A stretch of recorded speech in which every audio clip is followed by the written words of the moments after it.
মতিঝিলে বসবাস একটা ফ্যামিলির ঘটনা শুনেন, বাস্তব ঘটনা।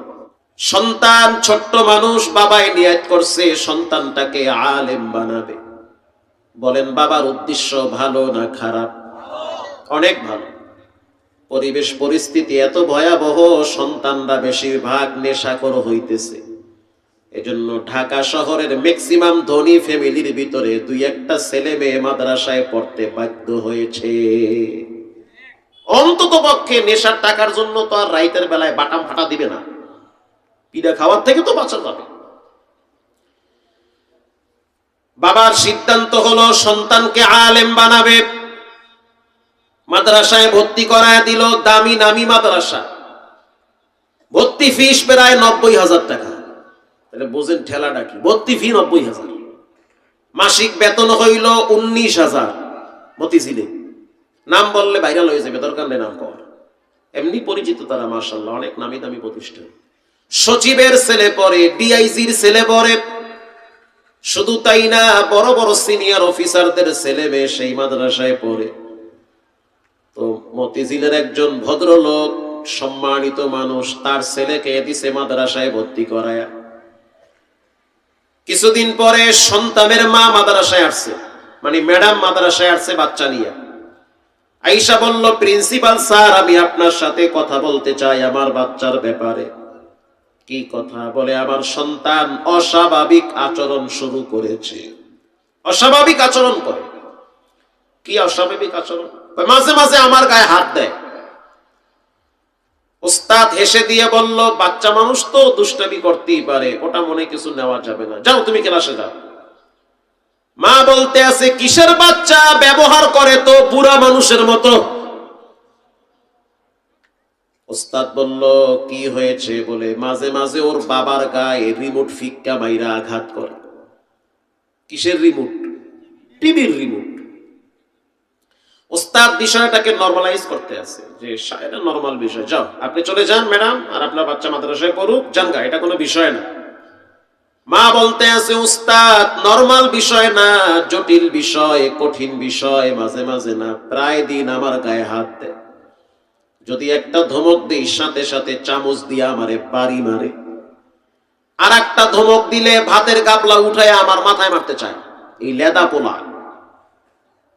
উস্তাদ চিন্তায় পড়ে গেল, এমন ব্যবহারের কথা তো কোনো বাচ্চার ব্যাপারে মা বাবার কাছ থেকে শুনি নাই।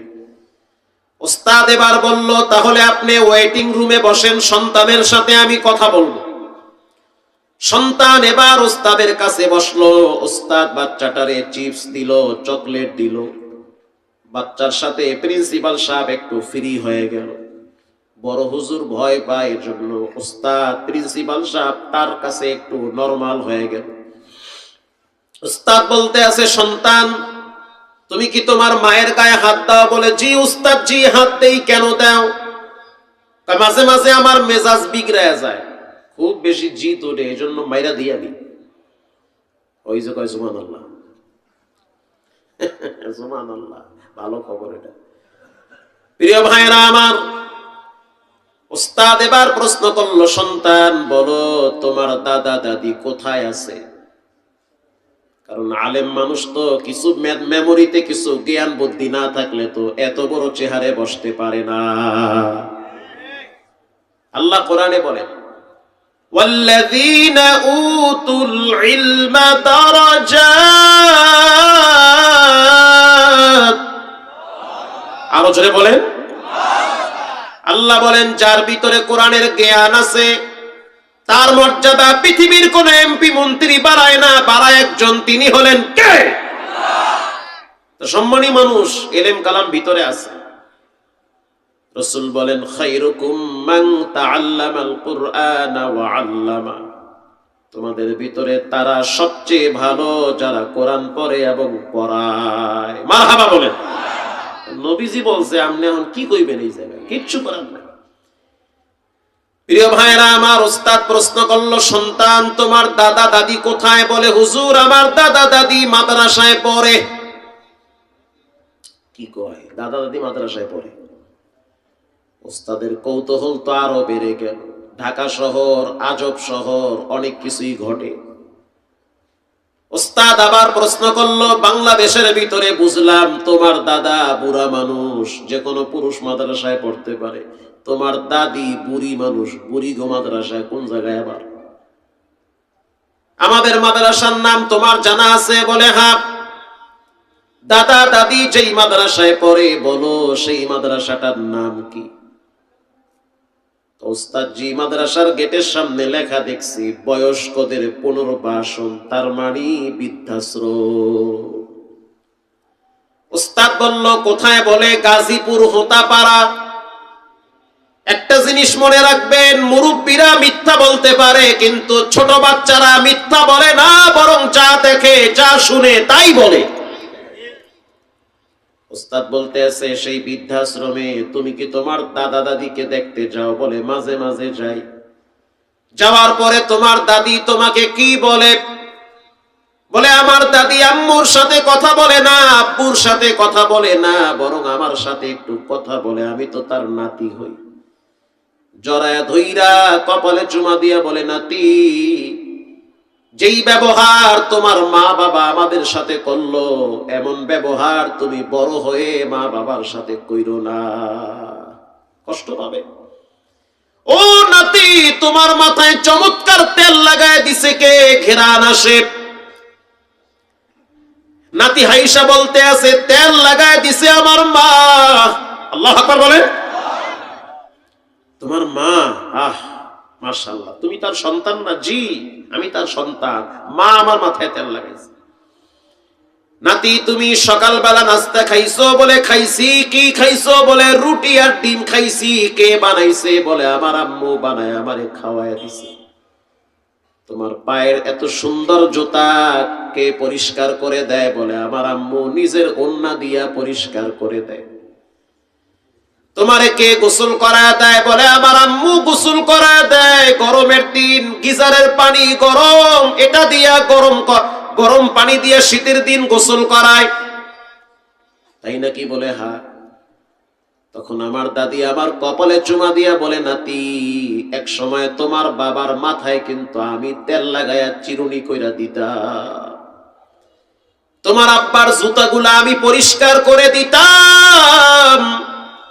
শুধু তাই না, তোমার আব্বা লেখাপড়া করতে বসলে তখন তো এসি ছিল না, ফ্যান ছিল না, কারেন্ট ছিল না, আমি রাতকে রাত দাঁড়ায় দাঁড়ায় পরীক্ষার সময় তোমার আব্বার শরীরে পাখা দিয়ে বাতাস করছি আমি। মা ওস্তাদজি কান্না জড়িত কণ্ঠে আবেগে আপ্লুত হয়ে গেছে। বলে এটা কি? এত আজীব এক ইতিহাস, এত বুঝিও নাই জানিও না যে এত কিছু ঘটতেছে। ওস্তাদ এবার খোসায় খোসায় আরো জিগায়। দাবার কাছে গেলে দাবাই কি বলে? দাবাই বলে, নাতি, আমার মৃত্যুর পর তোমার আব্বা যেন আমাকে দেখতে না আসে, অথচ তোমার আব্বার জন্য আমি আমার জীবনকে যৌবনকে উৎসর্গ করছি, একটা শার্ট গায়ে দিয়ে আমি রাত দিন পার করছি। শুধু তাই না, বছরকে বছর আমি পায়ে হাইটা অফিসে গেছি তোমার আব্বার যেন পরীক্ষার ফিস দিতে ব্যাঘাত না ঘটে। আল্লাহু আকবার বলে। আমি বাপ এই কষ্ট তোমার আব্বার জন্য করছি। ওস্তাদ এবার সন্তানকে বলল, সন্তান, আগে তোমার মায়েরে কয়বার মারতা? বলে একবার মারতাম। কয়বার? এখন থেকে তুমি প্রতিদিন 3 বার মারবা। সকালে একবার বাটাম দিবা, দুপুরে আর একবার দিবা, সন্ধ্যার টাইমে বাতের বাড়ি মাথায় মারবা। ম্যাডামে বলতে আছে, হুজুর কি শিখাইতেছেন? বলে এটাই শিখাইতেছি। এটা ঠিক কথা বলছি। যেই ঘরে মা বাবার থাকার জায়গা হয় না, ওই ঘর তো আগুন দিয়া ধরায় দেওয়া দরকার। আরো জোরে বলেন ঠিক না বেঠিক? নিজের সন্তানকে মাদ্রাসায় দিয়া মা বাবারে বৃদ্ধাশ্রমে পাঠাইছেন, এ তো আলেম হবে না। আজকে গায়ে হাত দিছে, 2 দিন পর দেখবেন বিসমিল্লাহ ছাড়া জবাই করবে নেশার টাকার জন্য। ও তো ওইভাবে হইতেছে বড়, ও তো মাওলায় কলম ঘুরায় রাখছে, ও তো জীবনে মানুষ হবে না, কোনদিন হবে না। ওর হাত এখন নরম, তাতেই বলেন বাড়ি মারে, যখন শক্ত হবে তখন তো একটা মারলে ইরাকে গিয়া পড়বে। ওস্তাদ অনেকক্ষণ বুঝাইলো, যদি ছেলেমেয়ের কাছ থেকে ভালো ব্যবহারের আশা করেন তাহলে শ্বশুর শাশুড়ির সাথে ভালো আচরণ করে। ঠিক না বেঠিক? কামা তাদিনু তুদানু, যেমন কর্ম তেমন ফল। সন্তানকে যদি রব চিনান, রসুল চিনান, কোরআন চিনান, ইসলাম চিনান, সেই সন্তান বাবাকেও চিনে, মাকেও চিনে, নেশাগ্রস্ত হয় না, হিংসুক হয় না, অহংকারী হয় না। ঠিক না ঠিক বলেন?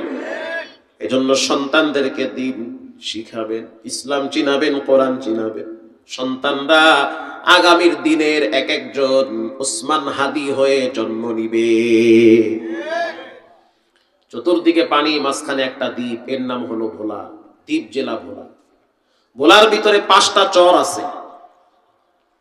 এর ভিতরে একটা চরের নাম হলো মনপুরা। বলেন কি পুরা? মনপুরা। গিয়া দেখেন সেখানেও আল্লাহর অনেক বান্দারা বসবাস করে। কেমনে খায়, টাকা পায় কই, কেমনে চলে? আরে সুবহানাল্লাহ, নদী পার হইতে লাগে 1.5 ঘন্টা, শুধু পানি আর পানি। ওই দিকে গিয়া দেখবেন একটা দেশ আছে, ওই দেশটার নাম হলো মনপুরা। সেখানেও হাজার হাজার মানুষের বসবাস। তারাও 3 বেলা খায়, তাদের বউ বাচ্চা আছে, আরামে চলতেছে। এত ভালো কেমনে চলেন? বলে আল্লাহ চালায়। আল্লাহু আকবার বলেন। কে চালায়? আল্লাহ চালায়। আল্লাহ যদি চালায় তারে তো সব জায়গায় চালাইতে পারে।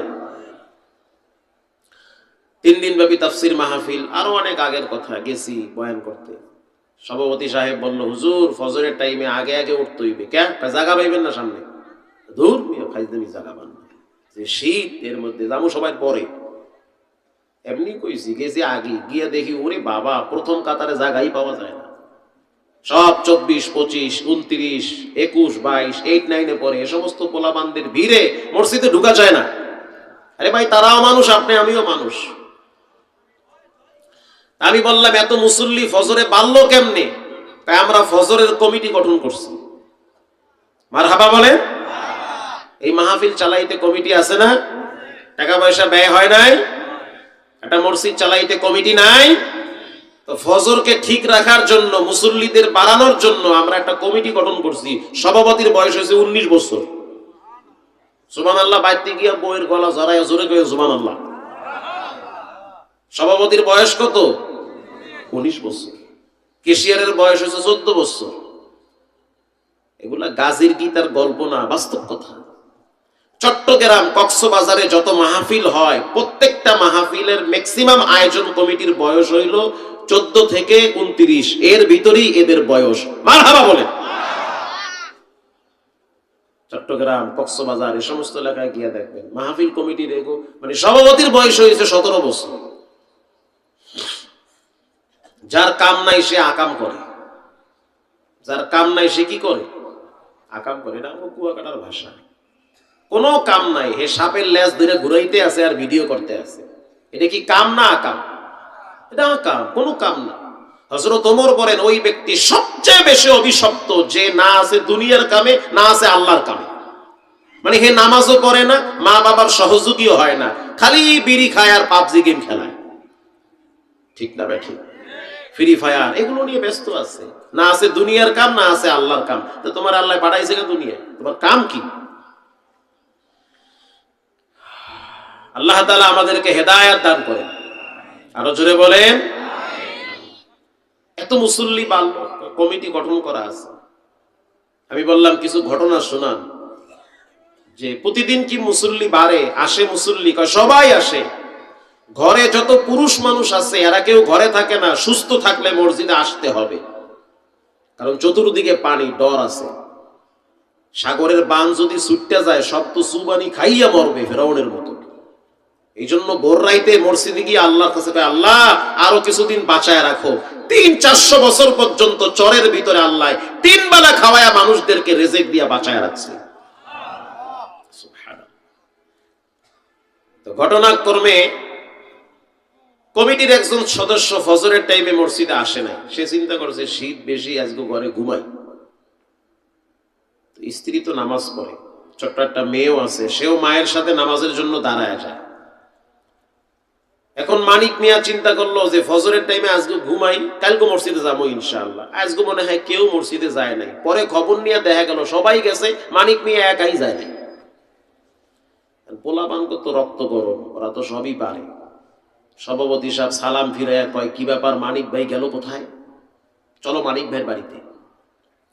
এই 10 জন কমিটির সদস্য সবাই গেছে ফজরের নামাজের পরে মানিক মিয়ার বাড়ির সামনে গিয়া ডাকতেছে, মানিক ভাই ঘরে আছেন না ঢাকায় গেছেন? মানিক ভাই ঘরে আছে না নাই? কি ভাই আছে না? এ তো ঘুমায়।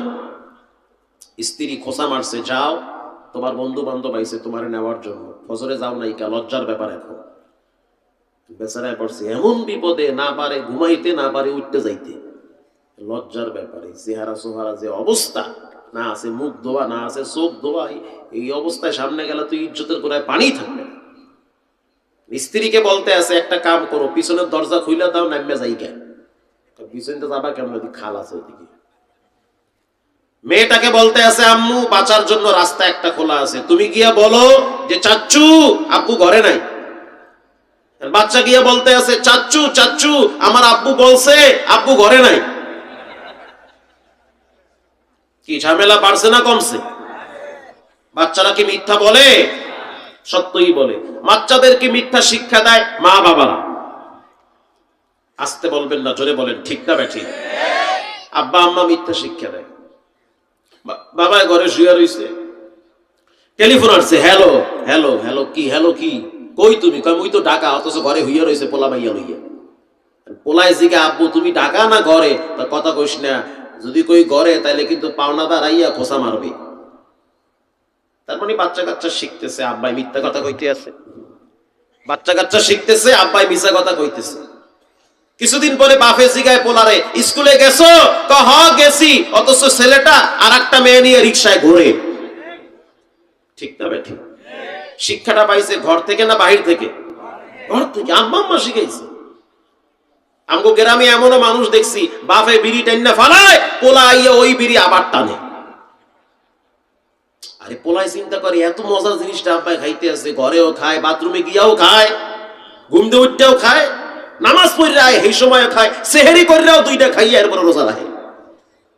আছে না নাই? সাবধান। এই জন্য ছেলে মেয়েদেরকে নষ্ট করা যাবে না। ছেলে মেয়েরা হলো মা বাবার অনুকরণীয়, যা শিখে যে দেখে ওটাই ছেলে সন্তান শিখে। তো ফজরের নামাজ আমরা ইনশাআল্লাহ পড়বো, ইনশাআল্লাহ বলেন, ইনশাআল্লাহ। এবার একটা মজার হাদিস শুনেন। জান্নাত একবার জাহান্নামকে প্রশ্ন করেছিল, তোমার মাঝখানে কারা আসবে? জাহান্নাম বলে, কুল্লু উতুল্লিন জাওয়াজিম মুস্তাকবিরিন মুতাকাব্বিরিন। আমার মাঝখানে আসবে 3 শ্রেণীর মানুষ সবচেয়ে বেশি। 1 নম্বরে যারা প্রচন্ড বদমেজাজি, কথায় কথায় গালি দেয়, মা বাবা তুলে অশ্লীল বাক্য ব্যবহার করে। 2 নম্বরে যারা প্রচন্ড অহংকারী, তাদের ঠিকানা হবে আল্লাহর জাহান্নামে। 3 নম্বরে যারা প্রচন্ড হিংসুক, তারা জান্নাতের ঘ্রাণও পাবে না। হিংসুকরা সমাজের কাছে সবচেয়ে বেশি নিন্দিত, ঠিক না বেঠিক? নিজের বেলায় বাইন্যা মরিস, অন্যের বেলায় টাইন্যা ধরিস। নিজে হলো না, অন্যে চাইরা নাও বুঝতে চায় না। নিজে পরিপূর্ণ নেয়, অন্যকে 1 আনাও দিতে চায় না। নিজের ছেলে মেয়ে বউ বাচ্চা নিয়ে ভালো থাকতে চায়, আর একজন ভালো থাকুক, ভালো চলুক, এটা চায় না। এমন হিংসুক সমাজে আছে না নাই? হিংসুকরা জান্নাতের ঘ্রাণ পাবে না। হিংসুকরা সিজদা দিলে সিজদা কবুল হয় না। হিংসুকদের কাজ হলো দোকানে বইসা চা খায় আর আরেকজনের সমালোচনা করে। ও ঢাকায় গেছে, চাকরি পাইছে নতুন, বাড়িতে দেখি বিল্ডিং করে, এত টাকা পাইলো কই, কেমনে চলে, কার পকেট মারে। এত গবেষণার দরকার কি? বরং দোয়া করা উচিত। মহল্লায় বিল্ডিং যত বাড়বে, জায়গার দাম তত বাড়বে, ঠিক না বেঠিক? দোয়া করা উচিত। হিংসুকরা ঘুমের ভিতরেও চমকে উঠে, না জানি আমার প্রতিবেশী আমার চেয়ে উপরে চলে গেল। কিতাবে পড়েছি একজন হিংসুক রাত্রি বেলা ঘুমায় গেছে, তো স্বপ্নে জিন আইসা বলতে আছে, তোমার কিছু লাগবে নাকি? আমি কিন্তু জিন, আমার অনেক পাওয়ার আছে। এবার এই হিংসুক বলতে আছে, আমি কৃষক মানুষ, আমার একটা গরু লাগবে, যে যেমন তার চাহিদাও তেমন হয়। জিন বলতে আছে, তোমাকে একটা গরু দেওয়া হবে, তবে শর্ত আছে, তোমার সাথে যার সাথে ঝগড়া ঠেলাঠেলি প্রতিহিংসা তাকে দেওয়া হবে 2টা গরু। কয়টা? তোমাকে একটা দেওয়া হবে, তাকে দেওয়া হবে 2টা। তুমি কি রাজি? একটু রাজি না, আমি এর মধ্যেই নাই। কেন রাজি না? বলে তারে 2টা কেন দিবা? সকালবেলা বিবি প্রশ্ন করলো, স্বামী আমার চেহারা এত অন্ধকার কেন, কি হয়েছে বলো? আর ছিল, দিতে চাইছিল, আমি নেই নেই, ভালো একটা অফার নষ্ট করছি। স্ত্রী বলল, কি নষ্ট করলা? বলে জিন আইছিল, দিতে চেয়েছিল, আমি নেই নাই। কেন নেও নাই?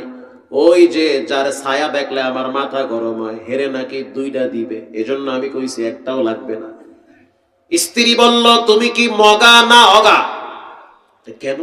আরে যেই দেশের মানুষ বাংলা খিচুড়ি নিয়ে মারামারি করে, ওই দেশে তোমারে যদি একটা মাগনা গরু দেয়, বিসমিল্লাহ কয়ে তো আলহামদুলিল্লাহ কওয়া উচিত। কথা ঠিক না বেটি? মসজিদে জেলাপি নিয়ে মারামারি করতে গিয়ে মইরা যায় অনেকে, এমনও ঘটনা ঘটছে কেরানীগঞ্জে। স্ত্রী যখন বলল, স্বামী আমার যেহেতু তোমাকে দিতে চায়, তুমি নিয়ে নাও, না বলিও না।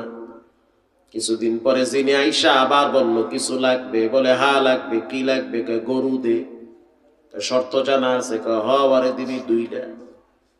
কিছুদিন পরে আবার আইসা বলল, কিছু লাগবে? বলে হ্যাঁ। কি লাগবে? বলে মহিষ দাও। শর্ত জানা আছে? বলে হ্যাঁ। কি? বলে ওরে দিবা 2টা মহিষ। তোমার সিঙ্গেল, ওরে কি ডাবল? তোমাকে যা দেওয়া হবে তার বেশি তাকে দেওয়া হবে। কিছুদিন পরে আবার আইসা বলল, হিংসুক কিছু লাগবে? বলে হ্যাঁ। কি লাগবে? বলে একতলা বাড়ি কইরা দে। একতলা বাড়ি লাগবে কেন? তোমরা সুলাইমান নবীরে খাড়া করায় রাইখা বাইতুল মুকাদ্দাস বানাইছো না? বানাইছি, তা আমার একতলা বাড়ি করে দাও, সমস্যা কি? শর্ত আছে? বুঝছি, ওরে 2 তলা দেবা। দেও 2 তলা। করারই দরকার নাই, হলেই তো ভিতরটা ছাদ করে ওঠে। কিছুদিন পরে আবার আইসা বলল, কিছু লাগবে? বলে হ্যাঁ। কি লাগবে? বলে আমার একটা চৌক উড়াইয়া লয়ে যাও। কেন? ওর 2টা চৌক উড়াইয়া লয়ে যাবা। বলেন, এটা কি উদারতা হলো না হিংসা হলো? আরো জোরে বলে, এটা হিংসা। হিংসুকরা মক্কায় যাওয়ার পরও বাইতুল্লাহর গিলাফ ধইরা শান্তি পায় না। এই সমাজ থেকে প্রতিহিংসা, মারামারি, রক্তপাত সব দূর হয়ে যাবে যেদিন এই সমাজে কোরআনের আইন প্রতিষ্ঠিত হবে। এজন্য আমাদের সিদ্ধান্ত নিতে হবে, আগামীর বাংলাদেশ হবে কোরআনের বাংলাদেশ। ইনশাআল্লাহ জোরে বলেন। আরে হোক চাই না হোক, ইনশাআল্লাহ কইতে তো অসুবিধা নাই। নেহা বুদ্ধারে জিগান লাগবে ইনশাআল্লাহ কইতে গেলে। প্রিয় ভাইয়েরা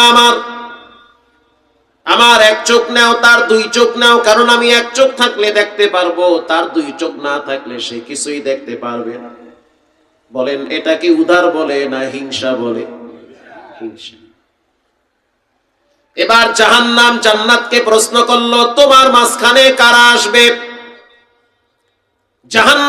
জান্নাত বলে, আমার মাঝখানে আসবে যাদের অন্তরে কোনো হিংসা নাই, কোনো অহংকার নাই, যারা ফ্রেশ অন্তর নিয়ে চলে, পর উপকারী হয়, যারা মানুষের বিপদে ঝাঁপিয়ে পড়ে, যারা মানুষের জন্য কল্যাণকামী হয়, এরাই হবে আমার ভিতরের সবচেয়ে বেশি মেহমান। মারহাবা বলে।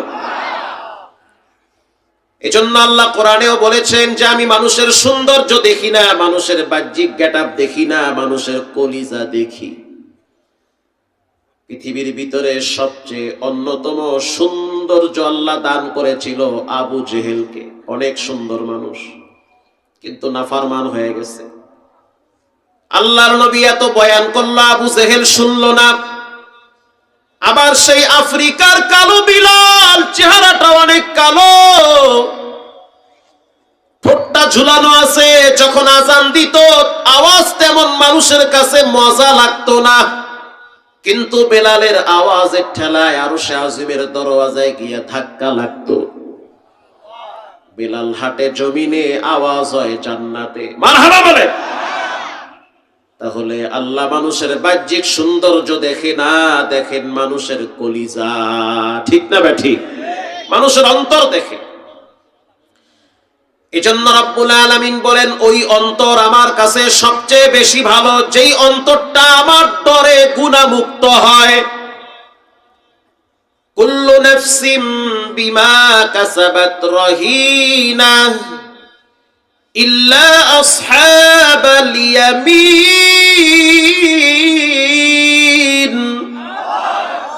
রব্বুল আলামিন বলেন, গোপনেও যদি একটা গুনাহ করো, মনে করিও না তুমি বেঁচে গিয়েছো, তোমার রবের কাছে তুমি কিন্তু ধরা খেয়ে গেছো। ওয়া আম্মা মান খাফা মাকামা রাব্বিহি ওয়া নাহান নাফসা আনিল হাওয়া। রব্বুল আলামিন বলেন, যারা আমার সামনে দাঁড়াইতে ভয় পায় এজন্য গুনাহ করে না। আমার সামনে দাঁড়াইতে হবে, আমার কবরে যেতে হবে, আমার ফেরেশতা আজরাইল তার সামনে দাঁড়াতে হবে, এই ডরে যারা গুনাহ করে না তাদের ঠিকানা হবে মাওয়া নামক জান্নাতে। সুবহানাল্লাহ বলে। প্রত্যেকটা মানুষ হলো দায়িত্বশীল। আলা কুল্লুকুম রাঈন ওয়া কুল্লুকুম মাসউলুন আন রাইয়াতিহি। ও সন্তানের বাপ, তুমি তোমার সন্তানের গার্জিয়ান। তোমার টাকায় সন্তান চলে, তোমার টাকায় প্রাইভেটে যায়, তোমার টাকায় কোচিং এ যায়, তোমার টাকায় হুন্ডার তেল ভরে, তোমার টাকায় মোবাইলের এমবি ভরে, তোমার টাকায় 13 আইটেমের ডিজাইনের চুল কাটে, তোমার টাকায় তোমার সন্তান স্মরণের চেইন ঝুলায়া মাস্তানি ভাব দেখায়, তোমার টাকায় টাকনুর নিচে প্যান্ট পরে, তোমার টাকায় একটা প্যান্টের ভিতরে 13টা তালি লাগায়, এটাও একটা মডেল। কথা কন না কেন? চাচা, এটা কিন্তু তোমার টাকায়। অথচ রাসূল বলেন, আলা কুল্লুকুম রাঈন ওয়া কুল্লুকুম মাসউলুন আন রাইয়াতিহি। প্রত্যেকটা মানুষ দায়িত্বশীল গার্জিয়ান। অধীনস্থ সম্পর্কে রব্বুল আলামিন বিচারের ময়দানে প্রশ্ন করবে। ও সন্তানের আব্বা, আমি রব তোমার সন্তানটারে প্রতিবন্ধী বানাইতে পারতাম, তোমার সন্তানটারে আমি ফুটবলের মতো গোল বানায়া তোমার সামনে রাখতে পারতাম, দৃষ্টি প্রতিবন্ধী বানাইতে পারতাম, বিকলাঙ্গ বানাইতে পারতাম, কিন্তু আমি সেটা বানাই নাই। চমৎকার একটা অবয়ব দান করছি, সৌন্দর্য দিয়েছি, যৌবন দিয়েছি। তুমি চাইলে তোমার সন্তানটাকে পরিপূর্ণ দ্বীনের উপরে চালাইতে পারতা, ইচ্ছা করে সন্তানটারে তুমি নষ্ট বানাইলা। কিয়ামতের ময়দানে সন্তান আব্বার বিরুদ্ধে মামলা দায়ের করবে। রব্বানা ইন্না আতা'না সাদাতানা ওয়া কুবারা'না ফাআদাল্লুনাস সাবিলা রব্বানা আতিহিম দি'ফাইনি মিনাল আযাবি ওয়াল'আনহুম লা'নান কাবীরা।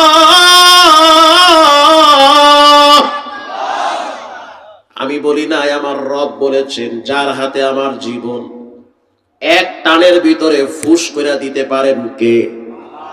গাইবান্ধায় বক্তা বয়ান করতেছে, বয়ানের ভিতরে হঠাৎ আজরাইল দেখে ফেলাইছে। পাবনায় বয়ানে গেলাম, অতিথি দাঁড়ায় বলল, আমি একটা কথা বলবো। অনেক মানুষের মৃত্যু আমি চোখ দিয়া দেখছি, আইরে মরণ। একটা কথা বলবো আমি, পাবনা চাটমোহর থেকে একটু ভিতরে 19 সালে আমি একটা কথা বলতে চাই। একটা কথা বলবো বইলা না হয় 20 বার বলছে, একটা কথা বলবো, একটা কথা বলবো, আর মাথা ঘুরতেছে। তার মানে একটা কথা বলবো, এর ভিতরে এসে আজরাইল দেখে ফেলাইছে। এখন কথা আর আসে না, কারণ ভিতর থেকে আটকায়া দিয়েছেন কে? ভিতর থেকে আটকায়া দিয়েছে। অনেক কথা বলছো, কথা আর বলা যাবে না।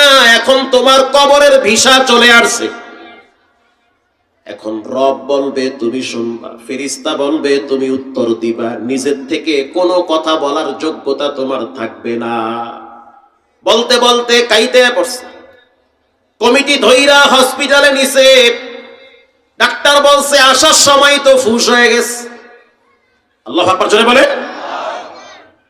1 মিনিটের নাই ভরসা কয়া টান মারছে, সার ভিতরে ফু হয়ে গেছে। জীবন হলো ওয়ান টাইম, আজকে বেঁচে আছেন, কালকে নাও থাকতে পারে। প্রিয় ভাইরা আমার, সন্তান মা বাবার বিরুদ্ধে মামলা দায়ের করবে রব্বুল আলামিন, বাবার কারণে আমি গুনাহগার হয়েছি। আমার বয়স 14 বছর যখন ছিল, তখন আমার আব্বা আমারে কোচিং এ পাঠাইতো ধমক দিয়া, কিন্তু রোজা রাখার জন্য ধমক দিত না। মেয়ে তার মায়ের বিরুদ্ধে মামলা দায়ের করবে রব্বুল আলামিন, আমার কোনো দোষ নাই, সব দোষ হলো আমার মার। প্রাইভেটে কোচিং এ পাঠানোর জন্য ধমক দিত, পরীক্ষার অজুহাত দেখাইয়া মেয়েটারে রোজা রাখতে দেয় না, সেহরি খাইতেও দেয় না। এই সমস্ত মায়েরা যদি তাহাজ্জুদ পড়ে, এরা হইছে আলগা তাহাজ্জুদ গুজারি। এই তাহাজ্জুদের মূল্য আল্লাহর কাছে মোটেও না। এলাকার মা বোনেরা সাবধান, সন্তানের দায়িত্ব আপনার মাথায়।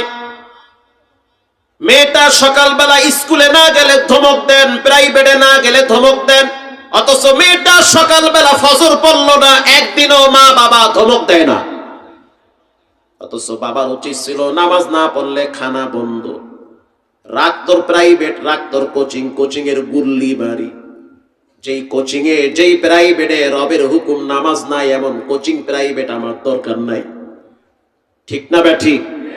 সন্তানকে বলেন, তা না হলে এই সন্তান মামলা দেয়। রব্বুল আলামিন বলবে, সন্তান তুমি বলো তোমার আব্বারে কি শাস্তি দিব? সন্তান বলবে, রব্বুল আলামিন সিঙ্গেল শাস্তি দিলে হবে না, দুইফাইন, ডাবল শাস্তি দেন। মা বাবার বুকে লাথি মেরে এরপরে জাহান্নামে যাব। এজন্য সন্তানের বাবারা সাবধান, সন্তান আল্লাহর দেওয়া নেয়ামত, আবার কখনো কখনো সন্তান আল্লাহর দেওয়া গজবের কারণ হয়। আল্লাহ রাব্বুল আলামিন বলেন, ওয়া আম্মা মান খাফা মাকামা রাব্বিহি ওয়া নাহান নাফসা আনিল হাওয়া।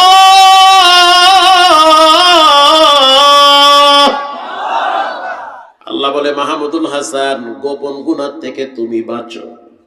গোপন পাপ থেকে যারা বাঁচে, রব্বুল আলামিন গোপন ভাবে তাদের মর্যাদা সম্মান বাড়ায় দেয়।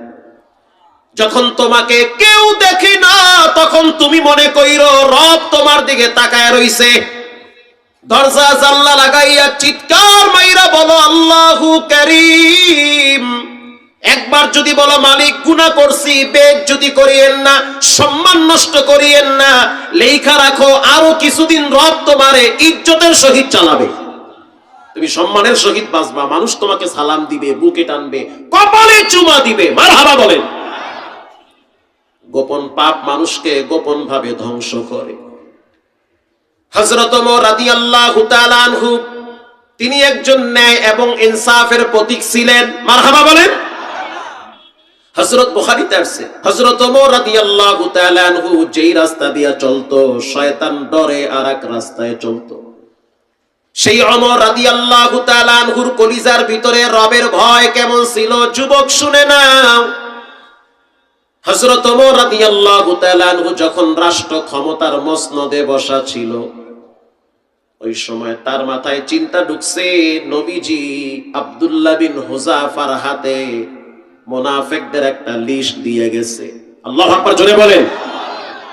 মুনাফিকদের একটা লিস্ট আব্দুল্লাহ বিন হুযাফার হাতে দিয়ে গেছে নবী মুহাম্মদুর রাসূলুল্লাহ সাল্লাল্লাহু আলাইহি ওয়াসাল্লাম, যে এরা মুনাফিক, এদের জানাজায় যাবা না, এরা মারা গেলে ইন্না লিল্লাহি পড়বা না, এরা মুনাফিক, ইসলামের দুশমন। মুনাফিকদের লিস্ট হযরত আব্দুল্লাহ বিন হুযাফার হাতে প্যাকেট কইরা আলমারির ভিতরে ঢুকায়া রাখছে, নবীজি দিয়ে গেছে। হযরত ওমর রাদিয়াল্লাহু তাআলা আনহু একদিন রাত্রি বেলা খালি পায়ে জুতা রেখে আস্তে আস্তে হেঁটে হেঁটে হুযাফার বাড়িতে গেছে। দরওয়াজার সামনে ডাক দিয়েছে, ও নবীর সাহাবী আব্দুল্লাহ বিন হুযাইফা, তোমার সাথে একটু কথা বলতে চাই।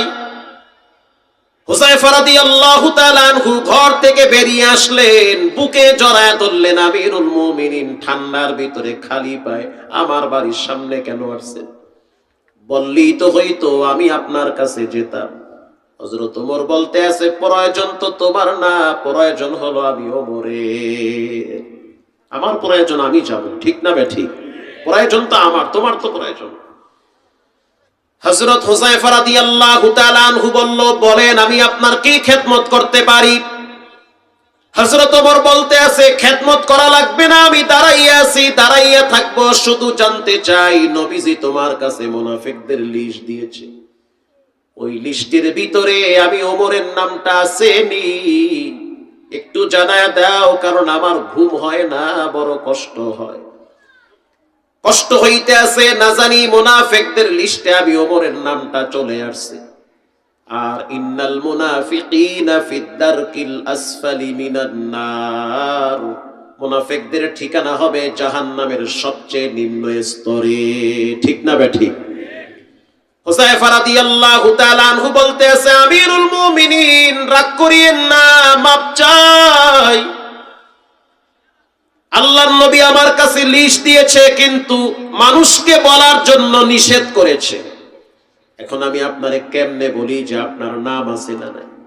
হযরত ওমর বলতে আছে, বলা লাগবে না, নবীজি না করছে, সেখানে আমার শক্তি নাই যে তোমাকে চাপ দিয়ে আমি জানবো।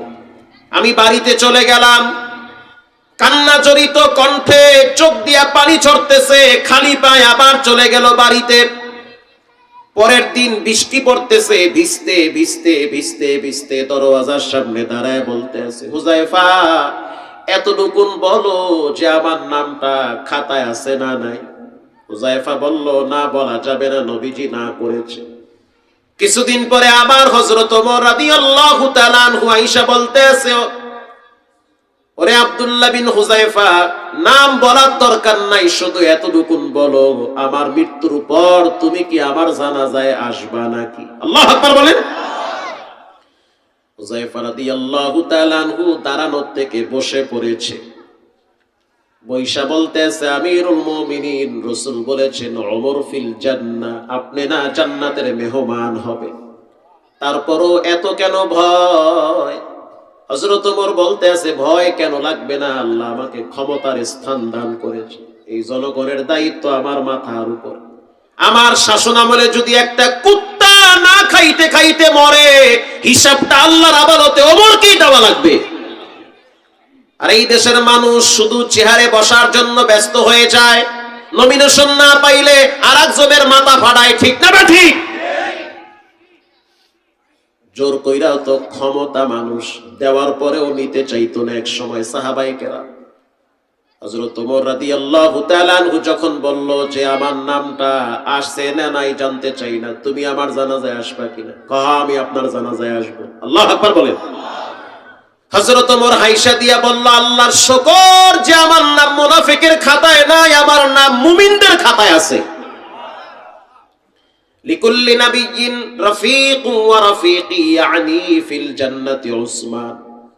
ঠান্ডার ভিতরে কষ্ট করে ধৈর্য ধরে বসে লম্বা টাইম ঘুমাইবেন কবরে গিয়া, সর্বশেষ ব্যক্তিও কবরে 40,000 বছর থাকবে, ধৈর্য ধরে বসেন, কষ্ট করে 2-4টা কথা শুনেন, কাজে আসবে।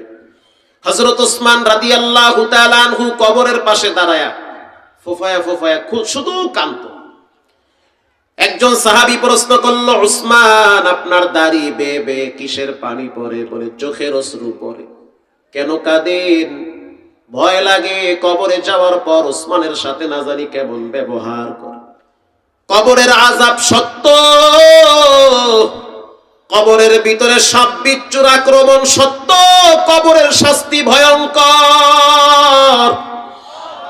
কবরের আযাব থেকে নবীজি বাঁচার জন্য বারবার বলেছে, নিজের মেয়েকে বলেছে, ইয়া ফাতিমা তু ইনকিযি নাফসাকি মিনান নার, ও ফাতেমা নিজেকে কবরের আযাব থেকে বাঁচাও, জাহান্নামের আগুন থেকে বাঁচাও। আবু হুরায়রা বলতে আছে, উসমান আপনার সম্পর্কে নবী বলেছেন, লিকুল্লি নাবিয়্যিন রাফীকুন ওয়া রাফীকি ইয়ানি ফিল জান্নাতি উসমান, প্রত্যেক নবীর সাথে জান্নাতে এক একজন বন্ধু হবে, আর আমি মুহাম্মাদের সাথে আমার জান্নাতে আমার বন্ধু হবে আমার জামাতা হযরত উসমান। সুবহানাল্লাহ বলেন। আপনার মতো মহান ব্যক্তি কবরের পাশে দাঁড়ায় বাচ্চাদের মতো কাঁদতেছে। উসমান বলল, কবর হলো প্রথম ঘাঁটি, ওরে কবরে যদি মানুষকে আল্লাহ মাফ কইরা দেয়, বাকি সব ঘাটিতে মাফ পেয়ে যাবে। আর কবরে যদি দুই পাশের মাটি চাপ দেয়, তার চিৎকারের আওয়াজ পশু পাখি শুনবে, তার মা বাবা শুনবে না। কবরের আযাব 70 যুবক, কবরের আযাব থেকে যদি বাঁচতে চাও, তাহলে প্রস্রাব কইরা ঠিক মতো পবিত্রতা অর্জন কইরো। 2 নম্বরে তুমি তোমার মুখটাকে গীবত আর হিংসা থেকে বাঁচায় রাখবা। নবীজি বলল 2 শ্রেণীর মানুষের কবরে সবচেয়ে বেশি শাস্তি হয়। 1 নম্বরে যারা প্রস্রাব করে ঠিক মতো পবিত্রতা অর্জন করে না, দাঁড়ায় দাঁড়ায় প্রস্রাব করে, আবার কানে ফোন, আবার মোহে বিড়ি, কথা কন না কা, লজ্জা শরম নাই, দাঁড়ায় দাঁড়ায় বেরাস ফায়ার করে, আবার চেইন আটকায়া দৌড় মারে। কি আজীব অবস্থা ভাই। ঠান্ডা মাথায় বসে স্থিরতার সহিত প্রস্রাব করে। রব চাইলে প্রস্রাবের রাস্তাও তো বন্ধ করে দিতে পারে, তখন তো পাইপ দিয়া মুখ বের করা লাগবে, যাবেন কোথায় তখন? ঠান্ডা মাথায় প্রস্রাব করেন, এরপরে আপনি পানি ব্যবহার করেন, টিস্যু ব্যবহার করেন, একটু দাঁড়ান, আবার একটু বসেন, প্রয়োজনে একটু সময় নেন, তারপরে প্রস্রাবের সিটা যেন প্যান্টে না লাগে। নবীজি বলল যারা প্রস্রাব কইরা ঠিক মতো পবিত্রতা অর্জন করে না, তারা যেন মনে রাখে তাদের কবরে সবচেয়ে বেশি শাস্তি হয়। নাউজুবিল্লাহ জোরে বলেন। এজন্য কবরের আযাব থেকে মুক্তির জন্য রবের কাছে দোয়া করতে হবে, আল্লাহুম্মা আজিরনা মিনান নার, আল্লাহুম্মা আজিরনি মিনান নার। আল্লাহ জাহান্নামের আগুন থেকে বাঁচা। ওয়া আম্মা মান খাফা মাকামা রাব্বিহি ওয়া নাহান নাফসা আনিল হাওয়া। কষ্ট হয় আপনাদের? রব্বুল আলামিন বলেন যারা আমার সামনে দাঁড়াইতে ভয় পায়, এজন্য তারা গুনাহ করে না, আমি তাদের জন্য মাওয়া নামক জান্নাতটা রিজার্ভ করে রাখছি। গোপনেও গুনাহ করে না, চাইলে করতে পারতো কিন্তু করে না। আমি আপনাদেরকে চমৎকার একটা ঘটনা শোনাই, ইনশাআল্লাহ বলেন। হযরত ওমর রাদিয়াল্লাহু তাআলা আনহুর তখন শাসন আমল চলতেছে। তৎকালীন সময় হেমসের গভর্নর ছিল সাঈদ ইবনে আমির আল জুমাহি। মারহাবা বলেন। বয়স মাত্র 31 বছর, তিনি হেমসের গভর্নর। তার 2টা ভাই, তারা 2জনও ছিল গভর্নর। সাঈদ ইবনে আমির আল জুমাহি তিনি ছিল আল্লাহওয়ালা দিনদার একজন যুবক।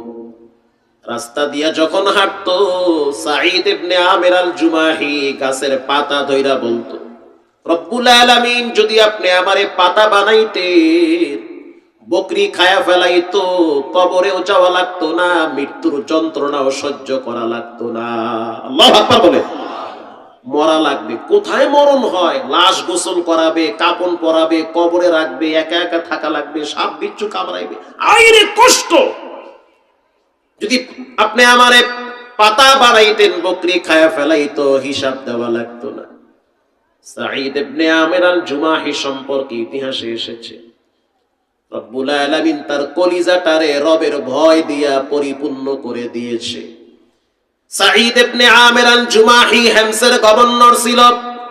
হেমস থেকে একদল মানুষ মদিনায় গিয়েছে হযরত ওমরের সাথে সাক্ষাতের জন্য। হযরত ওমর রাদিয়াল্লাহু তাআলা আনহুর সাথে কুশল বিনিময় চলতেছে। হযরত ওমর বলতে আছে, হেমসের জনগণের কি অবস্থা, তারা কি ভালো আছে? যারা সাক্ষাৎ করার জন্য আসলো হেমসের নাগরিক, তারা বলল, আমিরুল মুমিনিন, হেমসের জনগণ বড় কষ্টে আছে, অনেকের উপরে অভাব চলতেছে, অনেক দরিদ্র মানুষ আছে, চলতে কষ্ট হয়, খাইতে কষ্ট হয়, মেয়েদেরকে বিবাহ দিতেও কষ্ট হয়। হযরত ওমর রাদিয়াল্লাহু তাআলা আনহু বলল, আমার কাছে 100 গরিবের একটা লিস্ট দাও। আল্লাহু আকবার বলেন। 100 গরিবের একটা লিস্ট দাও। তখন 100 গরিবের একটা লিস্ট দেওয়া হইল। লিস্টের ভিতরে প্রথম যেই ব্যক্তির নাম, তার নাম হলো সাঈদ ইবনে আমির আল জুমাহি। আল্লাহু আকবার বলেন। অথচ তিনি হইল গভর্নর। অনেকেই গভর্নর বুঝবেন না, যুগের ভাষা বলতেছি, তিনি হইল ওই সময়ের একটা এলাকার মন্ত্রী। মারহাবা বলেন। 100 গরিবের লিস্টের ভিতরে প্রথম নাম হলো মন্ত্রী, তিনি হইল সবচেয়ে বেশি গরিব। আর আমাদের দেশের মন্ত্রী এমপিরা কয়েক বছর ক্ষমতায় থাকলে কানাডায় বেগম পাড়ায় কয়েকটা বাড়ি হয়, রাতারাতি আঙ্গুল ফুলে কলা গাছ হয়ে যায়। পিএস এর অ্যাকাউন্টে পাওয়া যায় 90 লক্ষ টাকা। শুধু তাই না, মন্ত্রীর গাড়ির ড্রাইভারের 6টা বাড়ি ঢাকায়। সুবহানাল্লাহ, কত বড় চোর! নাম দেশে দুর্নীতি। চোর কইলে খারাপ না, দুর্নীতিবাজ। অনেকে মনে করে দুর্নীতি মনে সম্মানী একটা বিষয়। এরা হলো ইন্টারন্যাশনাল চোর, যারা জনগণের হক নষ্ট করে, জনগণের টাকা চুরি করে বাহিরে পাচার করে। এরা হলো সবচেয়ে বড় ধোঁকাবাজ।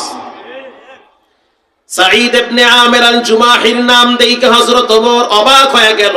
একবার না কয়েকবার টাকা দেখলো, মন্ত্রী সবচেয়ে বড় গরিব। হযরত ওমর রাদিয়াল্লাহু তাআলা আনহু 1000 স্বর্ণ মুদ্রার একটা প্যাকেট দিয়ে দিছে প্রতিনিধির কাছে, যাও এটা নিয়ে সাঈদ ইবনে আমির আল জুমাহির কাছে উপহার দাও। মারহাবা বলে।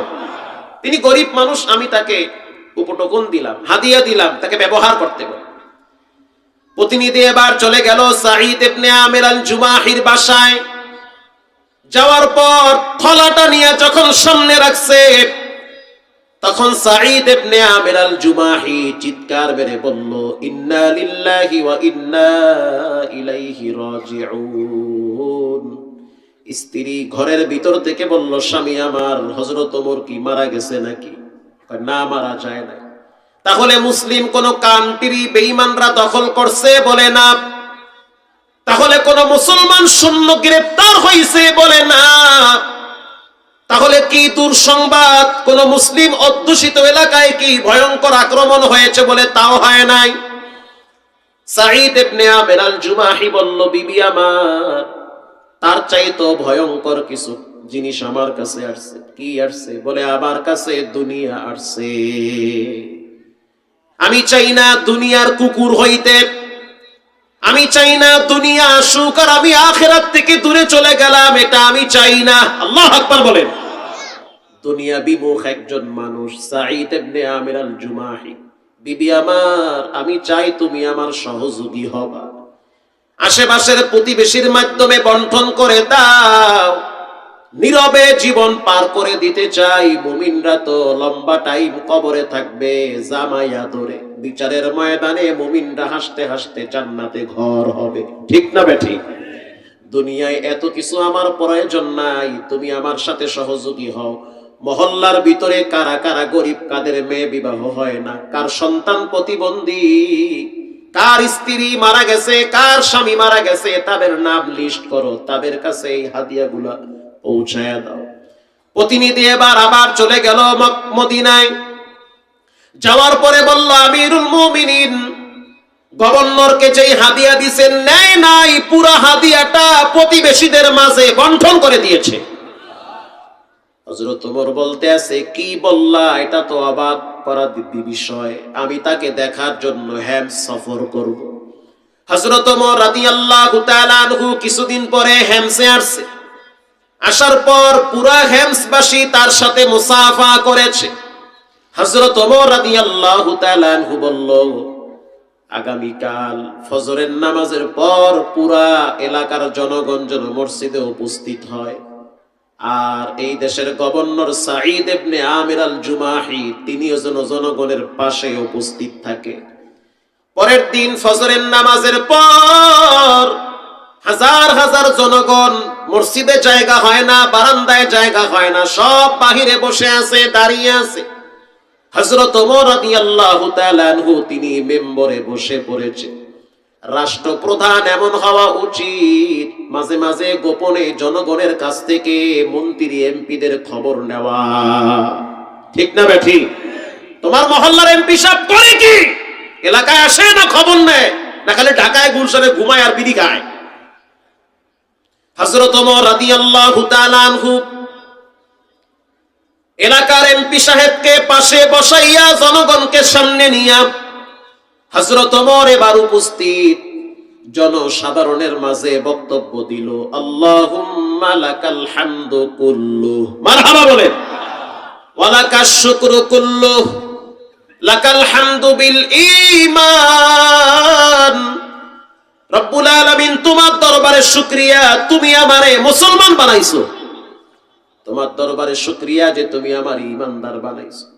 তোমার দরবারে কোটি কোটি শুকরিয়া, তোমার কোরআনের নূর আমাদের সিনায় দান করেছো। এলাকার জনগণ, এই লোকটা কি তোমরা চিনো? বলে হ্যাঁ চিনি। কে তিনি? বলে তিনি হইল গভর্নর। মারহাবা বলেন। নির্দ্বিধায় তোমরা বলতে পারো তোমাদের গভর্নরের কোনো সমস্যা আছে কিনা, তার দোষ ত্রুটি যা আছে তার সামনে আমাকে বলো। তার সম্পর্কে তোমাদের অভিমত কি? পিছন থেকে একজন যুবক দাঁড়ায় বলতে আছে, আমিরুল মুমিনিন, আমার একটা অবজেকশন আছে। হযরত ওমর আবার অবাক হয়ে গেল, আরে এর ব্যাপারেও কি আবার মানুষের মাঝে অবজেকশন থাকতে পারে? হযরত ওমর বলতে আছে, বলো তার ব্যাপারে কি কমপ্লেইন রয়েছে? ওই ব্যক্তি বলতে আছে, আমিরুল মুমিনিন, আমাদের গভর্নর সাহেব প্রতিদিন সূর্য ওঠার পরে অফিসে আসে। সূর্য ওঠার আগে অফিসে আসে না। যখন সূর্য দ্বিপ্রহ অর্থাৎ পরিপূর্ণ রূপ ধারণ করে বেলা হওয়ার পরে সে অফিসে আসে। প্রতিদিন দেরি করে অফিসে আসে। হযরত ওমর তো অবাক হয়ে গেল, এটা তো বড় অপরাধ, কেন সে দেরি করে আসলো? হযরত ওমর সাঈদ ইবনে আমির আল জুমাহিকে প্রশ্ন করল, ও মন্ত্রী সাহেব, কেন প্রতিদিন দেরি করে আপনি অফিসে আসেন? সাঈদ ইবনে আমির আল জুমাহি বলল, আমিরুল মুমিনিন, জীবনে কোনোদিন এই বিষয়টা মানুষের সাথে শেয়ার করি না, এটা গোপন বিষয়। আজকে আমাকে বলতে বাধ্য হয়েছি, আমি বাধ্য হচ্ছি। আমি বলতে চাই না যে আমার এই বিষয়টা মানুষ জানুক। যেহেতু হাজার হাজার মানুষের সামনে আমাকে দাঁড় করায় দিছেন, অবশ্যই মানুষের মাঝ থেকে ভুলটাকে ভাঙতে হবে, ঠিক না বেঠিক? আমি প্রতিদিন দেরি করে এজন্য আসি, আমার ঘরে কোনো চাকর নাই, কোনো খাদেম নাই, কোনো খাদেমা নাই। নিজের হাতে আটা গুইলা গুইলা রুটি বানাই, কারণ আমার বিবি অসুস্থ। আল্লাহু আকবার বলেন। মন্ত্রী সাহেব নিজে আটা গুইলা রুটি বানায়, এই কাজটা প্রতিদিন আমার করা লাগে। তাকায় দেখেন আমার হাতগুলা ফসকা হয়ে গেছে রুটি বেলতে বেলতে। আমার টাকা নাই যে আমি একজন চাকর ঘরে রাখবো, একটা কাজের মানুষ ঘরে রাখবো, সেই সম্পদ আমার নাই। হযরত ওমর রাদিয়াল্লাহু তাআলা আনহু বুঝছে যে আসলে বিষয়টা ভিন্ন কিছু। আর একজন দাঁড়ায় বলল, আমিরুল মুমিনিন, আমার একটা অবজেকশন আছে, কমপ্লেইন আছে। কি কমপ্লেইন বলো?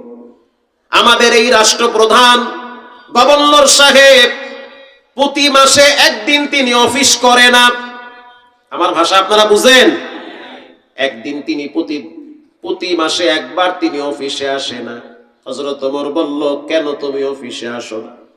আমিরুল মুমিনিন, যেই পোশাক আমার শরীরে দেখতেছেন, ঘরে মাত্র একটা পোশাক আছে, ওই পোশাক পইরা মানুষের সামনে আসা যায় না। এজন্য মাসে একবার আমার সব পোশাকগুলো আমি নিজের হাতে পরিষ্কার করি। তো পরিষ্কার করতে গেলে রোদ্রে শুকাইতে শুকাইতে সময় লাগে, এজন্য আমি অফিসে আসতে পারি না। আমি বড় গরিব, আমার তেমন সামর্থ্য নাই যে নিজের টাকা দিয়ে একটা চাকর রাখবো বা 2 জোড়া জামা কিনবো। আর একজন দাঁড়ায় বলল, আমিরুল মুমিনিন, আমাদের গভর্নর সাহেব মাঝে মাঝে এক জায়গায় বসলে হঠাৎ বেহুশ হয়ে যায়। আল্লাহু আকবার জোরে বলেন। যখন তিনি বেহুশ হওয়ার পরে স্বাভাবিক হয়, মনে হয় তিনি আমাদেরকে চিনে না, মাঝে মাঝে অচেতন হয়ে যায়। হযরত ওমর প্রশ্ন করল, কেন তুমি বেহুশ হয়ে যাও? তখন সাঈদ ইবনে আমির আল জুমাহি চোখের পানি ছেড়ে দিয়েছে, কান্না করে আর বলে, আমিরুল মুমিনিন, আমার মাঝে মাঝে হঠাৎ মনে পড়ে যায় খোবায়েবের শাহাদাতের দৃশ্য। খোবায়েব রাদিয়াল্লাহু তাআলা আনহু ইসলামের ইতিহাসে অন্যতম একজন মুজাহিদ ছিল। মারহাবা বলেন। খোবায়েব রাদিয়াল্লাহু তাআলা আনহুকে যখন শহীদ করা হয়েছিল, তখন তো আমি বেঈমান ছিলাম, কাফের ছিলাম। হাজার হাজার কাফেরদের মাঝে আমিও একজন কাফের, কিন্তু আমি খোবায়েবকে মারি নাই।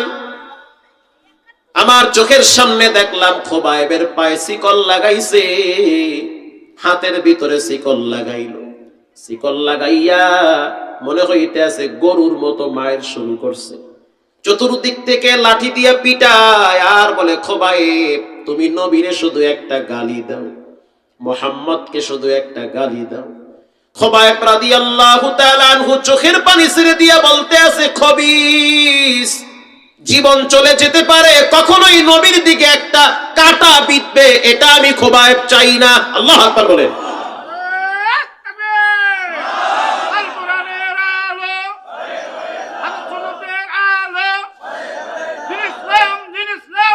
প্রিয় ভাইয়েরা আমার, খোবায়েব রাদিয়াল্লাহু তাআলা আনহুকে আমার চোখের সামনে শহীদ করা হয়েছিল। মক্কার বেঈমানেরা উঁচা একটা মঞ্চ তৈরি করেছে, এর চেয়েও আরো উঁচা।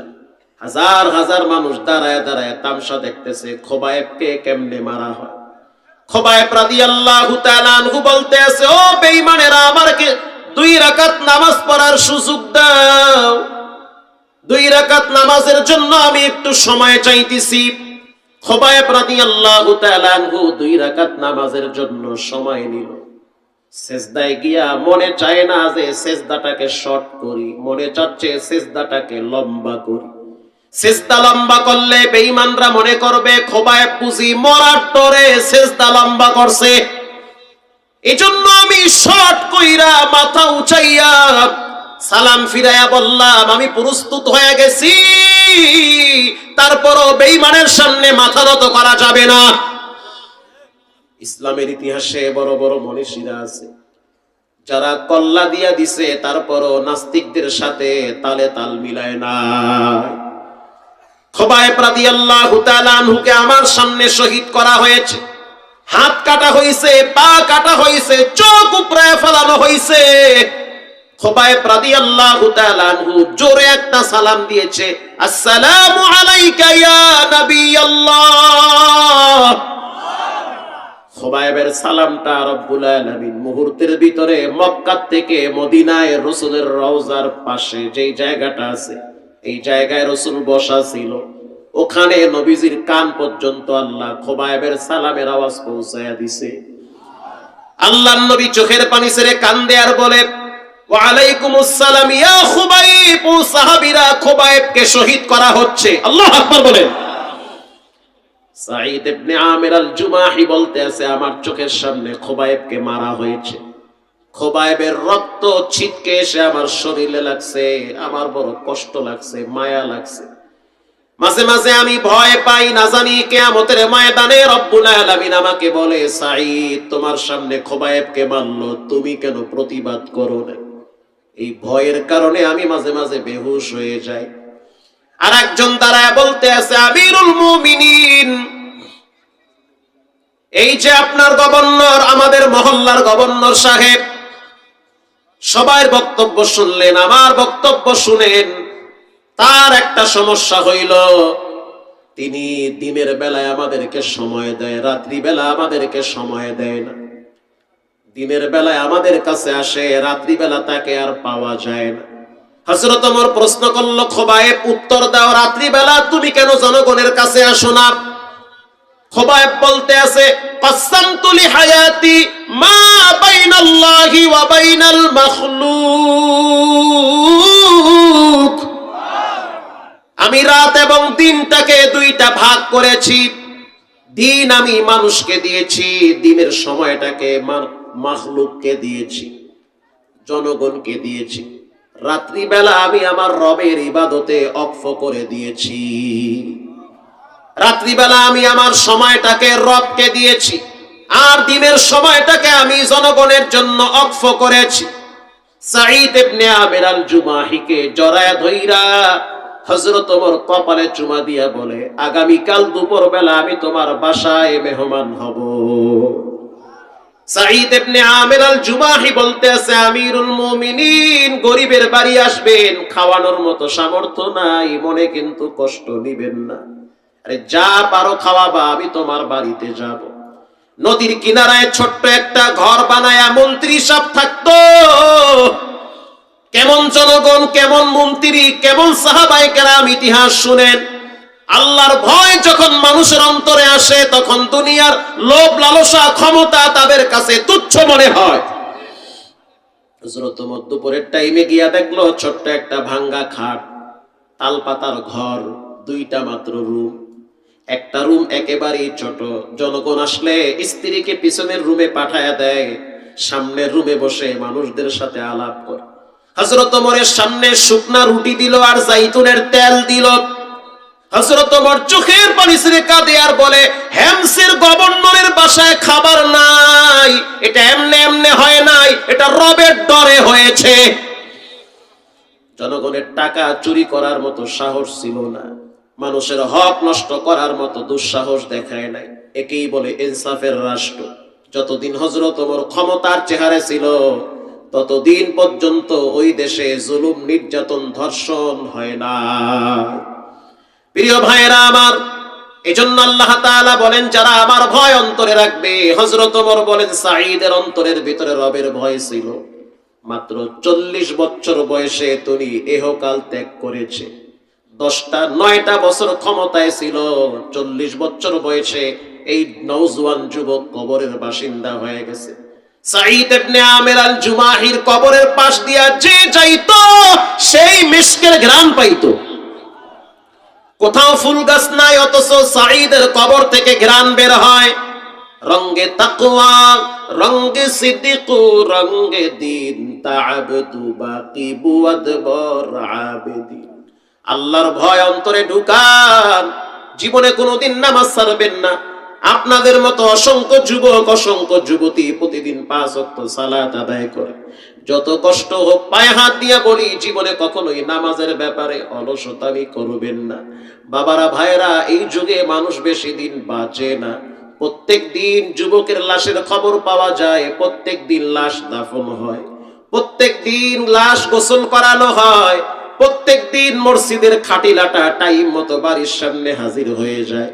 এমন একটা জীবন গঠন করেন, তৈরি হয়ে যান, যে কোনো সময় রবের ডাক চলে আসতে পারে। বর্তমান যুগে মানুষ হঠাৎ হঠাৎ বেশি মারা যায়। সিআরপি হসপিটালে রোগী দেখার জন্য গেলাম, গিয়া দেখলাম হাজার হাজার যুবকরা ব্রেন স্ট্রোক করে বিছানা বন্দী হয়ে গেছে, হাত পা বেঁকা হয়ে গেছে। সুস্থ যুবক হঠাৎ ঘুমের ভিতরে হাত পা অবশ হয়ে গেছে। কিচ্ছু করার নাই, চিৎকারও মারা যাবে না, কান্নাও করা যাবে না। বান্দা চাইলে কিচ্ছু পারে না, রব চাইলে সবই পারে। ঠিক না বেঠিক? আল্লাহরে ডরান, সময় থাকতে হাতগুলারে জমিনে বিছাইয়া সেজদায় লুটিয়ে পড়ে। আল্লাহর ভয় যদি অন্তরে থাকে, জীবনে কোনোদিন নামাজ ছাড়া যাবে না, মা বাবার হক নষ্ট করা যাবে না, জেনা ব্যভিচারে লিপ্ত হওয়া যাবে না। কারণ জেনা করলে 3টা ক্ষতি সবচেয়ে বেশি হয়। 1 নম্বরে মনের শান্তি থাকে না, অন্তরের শান্তিকে রব্বুল আলামিন কেড়ে নেয়। জেনা ব্যভিচারে লিপ্ত হইলে হঠাৎ হঠাৎ এমন এমন বিপদ আসে যা বান্দা কল্পনাই করতে পারে না। জেনা ব্যভিচারে লিপ্ত হইলে জমিন তার জন্য অভিশাপ দেয়। জেনা ব্যভিচারে লিপ্ত হইলে আল্লাহর ফেরেশতারা তার বিরুদ্ধে মামলা দায়ের করে। যদি কেউ বলেন, হুজুর আমি জেনা করছি, পায়ে হাত দিয়ে বলবো, দরজা লাগায় গোপনে তওবা করেন।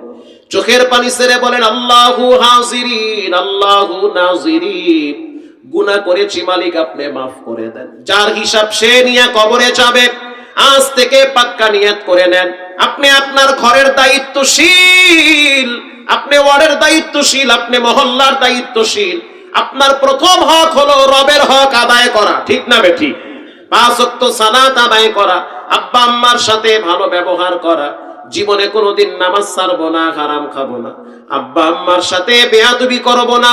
দিলটা যদি ভালো থাকে, জীবনের শেষ তওবা মনে করে 2টা হাত আল্লাহকে দেখায়া দেন। নারায়ে তাকবীর! আয় আল্লাহ, তাকায় দেখেন হাতগুলার দিকে। মালিক, জীবনে একবার বাইতুল্লাহর গিলাফের সাথে লাগাইয়া দেন। জীবনে একবার মক্কা মদিনার ঘেরান নেওয়ার তৌফিক দান করেন। জোরে বলেন আমিন।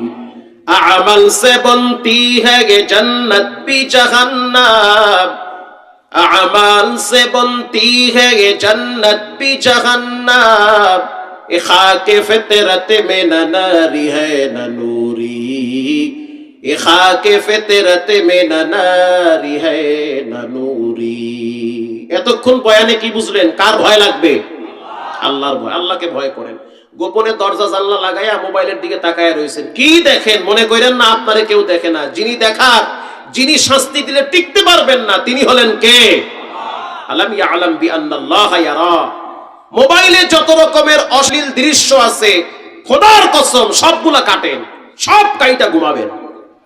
এমন যেন না হয় যে আপনার মোবাইলে ল্যাংটা নাচ গান ভরা আর আপনি ঘুমাইছেন, ঘুমের ভিতরে মরণ হয়ে গেছে। এমনটা যেন না হয়। এমনটা হইলে পরিণাম মোটেও ভালো হবে না। এই যে নেত্রকোনা মোহনগঞ্জ এলাকার নাম অনেকেই জানেন, মোহনগঞ্জ, সেখানে মাহফিলে গেলাম, বাবার কান্না মনে হইতে আছে, পানি বায়া বায়া এখনো পড়ে। আফসোসের কথা, হুজুর ছেলেটা রাত্রিবেলা ঘুমাইছে, সকালবেলা দেখি পুরো চেহারা রক্তে বইরা গেছে। আমরা মনে করছি সাপে কাটছে, পরে উপরের দিকে তাকায়া দেখলাম ফ্যান বইরা গেছে। ফ্যান ফ্যান ফ্যান চিনেন? এই ফ্যানের হায়াত শেষ, এ তো খবর নাই, এ তো মনে করছে আমি অনেকদিন বাঁচবো। আরে ভাই, ফ্যানের তো হায়াত নাই, ফ্যান তো তোমার মাথায় পড়তে আছে। এ ফ্যান ঘুরতে ঘুরতে ঘুরতে ঘুরতে এ তো ঘুমাইছে। এ মোবাইলে দেখতে দেখতে যখন চোখে আর শক্তি পায় না, তখন মোবাইল রেখে ঘুমায় গেছে। ওই গান চলতে আছে, বাপ বলতে আছে হুজুর মোবাইল চলতেছে, ছেলের মাথার উপরে ফ্যান পড়ছে, রক্তাক্ত চেহারা পড়ে আছে। সকাল 10টার সময় বাবা আর মা দুইজনে মিল্লা লাশ গর্দে নামাইছে। এজন্য মোবাইলে যত অবহিত নারীর ছবি আছে, যত খারাপ দৃশ্য আছে, সব ডিলিট করব। জোরে বলেন ইনশাআল্লাহ। আল্লাহরে ডরান। মানুষ ভাবে একটা হয়ে যায় আর একটা। আল্লাহ তাআলা আমাদের সকলকে যথাযথভাবে 5 ওয়াক্ত সালাত আদায় করার তৌফিক দান করেন, দুনিয়া আখিরাতে কল্যাণময় জিন্দেগি দান করেন। জোরে বলেন আমিন। এই মাহফিলটা প্রতি বছর হোক, আমরা চাই কি চাই না? কি ঘুমায় গেছেন আপনারা? কে কে ঘুমাইছেন হাত তুলেন। মাশাআল্লাহ, অনেকেই ঘুমায় গেছে। যাক, এজন্য রাত বেশি করা যাবে না, রাত বেশি এমনি হয়ে গেছে। আল্লাহ তাআলা আপনাদের সকলকে দুনিয়া আখিরাতে কল্যাণময় জিন্দেগি দান করুক, আমিন বলেন। মাহফিলটা প্রতি বছর হোক, আমরা চাই কি চাই না? আমরা সহযোগিতা করব ইনশাআল্লাহ বলেন। দুরূদ শরীফ পড়েন, দোয়া হয়ে যাবে। আল্লাহুম্মা সাল্লি আলা সাইয়্যিদিনা মুহাম্মদ ওয়া আলা আলি মুহাম্মদ কামা সাল্লাইতা আলা ইব্রাহিম ওয়া আলা আলি ইব্রাহিম ইন্নাকা হামিদুম মাজিদ। আল্লাহুম্মা বারিক আলা মুহাম্মাদিন ওয়া আলা আলি মুহাম্মদ কামা বারাকতা আলা ইব্রাহিম ওয়া আলা আলি ইব্রাহিম ইন্নাকা হামিদুম মাজিদ। আলহামদুলিল্লাহি রাব্বিল আলামিন। ربنا ظلمنا أنفسنا وإن لم تغفر لنا وترحمنا لنكونن من الخاسرين ربنا آتنا في الدنيا حسنة وفي الآخرة حسنة وقنا عذاب النار رب ارحمهما كما ربياني صغيرا اللهم بارك لنا في رجب وشعبان اللهم بارك لنا في رجب وشعبان وبلغنا رمضان রব্বুল আলামিন প্রচন্ড শীতের ভিতরে কিছু সংখ্যক গুনাহগার বান্দাদেরকে নিয়ে দীর্ঘ সময় প্রায় 2 ঘন্টার মতো বসে বসে কোরআনের বয়ান শুনেছে, নবীজির আলোচনা শুনছে, সাহাবায়ে কেরামদের নসিহত শুনেছে। রব্বুল আলামিন প্রচন্ড শীতের ভিতরে গুনার বস্তা মাথায় নিয়ে হাত তুলছি। গুনার গাট্টিটা অনেক বড় হয়ে গেছে, পাপ করে করে জীবনটারে নষ্ট করেছি। রব্বুল আলামিন হাতের গুনাহ, পায়ের গুনাহ, চোখের গুনাহ, গুনাহ করে করে জীবনটারে নাপাক বানাইছি। মেহেরবানি করে সমস্ত গুনাহ খাতা মাফ করে দেয়। রব্বুল আলামিন জানি না কার না জানি মৃত্যুর সময়টা নিকটে চলে আসছে, কার না জানি দোকানে কাপনের কাপন চলে এসেছে, জানি না কার না জানি মসজিদের পালকিটা নাম ধরে ধরে ডাকতেছে। রব্বুল আলামিন বেঈমান বানায়া মরণ দিয়েন না, বেঈমান বানায়া সাদা কাপড়ে শোয়াইয়েন না। রব্বুল আলামিন বাবাও গুনাহগার, ছেলেও গুনাহগার, সবাই পাপী, মাফ করে দেন, ধইরেন না, শাস্তি দিয়েন না। গুনাহ করেছি, স্বীকার করতেছি, কবরের আযাব থেকে আমাদেরকে মুক্ত করে দেন। রব্বুল আলামিন তাকায় দেখেন এই মজমার ভিতরে এমন মানুষ বসা আছে যে কিনা নিজের হাতে নিজের মাকে কবরে রাখছে, নিজের হাতে নিজের আব্বারে কবরে রাখছে। অন্ধকার কবর থেকে মা ডেকে বলে, সন্তান 5টা কাপড় পেঁচায়া কবরে ফালায়া রাখলি, এমন জায়গায় রাখলি যেখানে দিনের বেলাও যাইতে মানুষ ভয় পায়। ও সন্তান, তোমারে আমি যখন পেটে রাখছি কত যে কষ্ট দিছ। সন্তান, আমি একটা মানুষ, তোমার মতো আর একটা মানুষরে আমি পেটে বহন করেছি। তুমি যখন পেটে ছিলা পা দিয়া তখন লাথি মারছিলা, আমি মায়ের কলিজায় গিয়ে আঘাত করেছো, হাত দিয়া ঘুষা মারছো, এক একটা আঘাত আবার শ্বাস বন্ধ হয়ে যাওয়ার উপক্রম হয়েছে। এত কষ্ট তুমি আমারে দিলা, তারপরেও তোমারে পেটে নিয়ে আমি কোরআন সামনে নিয়ে চোখের পানি ছেড়ে কাঁদছি আর বলছি, রব্বুল আলামিন যত কষ্ট আমি মাকে দাও, আমার পেটের বাচ্চাটারে কষ্ট দিও না রে আল্লাহ। ও সন্তান, যাদের আব্বা আম্মা নাই, চোখের পানি ছেড়ে মা বাবার কবরের গুনাহ মাফ করায় না, চোখের পানি ছেড়ে মা বাবার শাস্তি দূর করে দাও। রব্বুল আলামিন যার মা নাই সে বুঝে মা না থাকার কি জ্বালা, যার আব্বা নাই সে বুঝে কত বড় ছায়া হারায়া ফেলাইছি, যার মা নাই সে এখন আর শুনতে পায় না যে বাবা তুই কেমন আছো, তুই তোর শরীরের প্রতি যত্ন নিবি, ঠিক মতো খাবি, টাইম মতো ঘুমায় পড়বি। এই কথাগুলা মা সবচেয়ে বেশি বলতো। ও মালিক, তাকায়া দেখেন কে এতিম। আপনার নবীও ছিল জনমের এতিম। মাঝে মাঝে চোখের পানি ছেড়ে বাইতুল্লাহর সামনে নবী বসে বসে গুনগুনায়া কাঁদতো। প্রশ্ন করা হইতো, নবী আপনি কেন কাঁদেন? বলে, আমিও তো একটা মায়ের পেটে ছিলাম, আমার মা আমারে কোলে পিঠে কইরা মক্কার অলিতে গলিতে ঘুরছে, আজ আমার মায়ের কথা বড় মনে পড়েছে গো সাহাবীরা, শুনে নাও। রব্বুল আলামিন আপনার নবী বলেছেন, ক্বালাহুমা জান্নাতুকা ওয়া নারুকা, মা বাবা তোমার জন্য জান্নাত, মা বাবা তোমার জন্য জাহান্নাম। যার বাপ মা বাপ নাই, শীতের ভিতরে কেমনে ঘুমায় রে সন্তান? তোমার ঘরে ল্যাপ আর কম্বলের অভাব নাই, গরম লাগলে ফ্যান ছেড়ে দাও, ঠান্ডা লাগলে কম্বল গায়ে দাও। এই শীতের ভিতরে পাতলা কাপড় গায়ে দিয়া তোমার আব্বা জান কেমনে কবরে আছে, চোখ বন্ধ করে চিন্তা করে দেখো।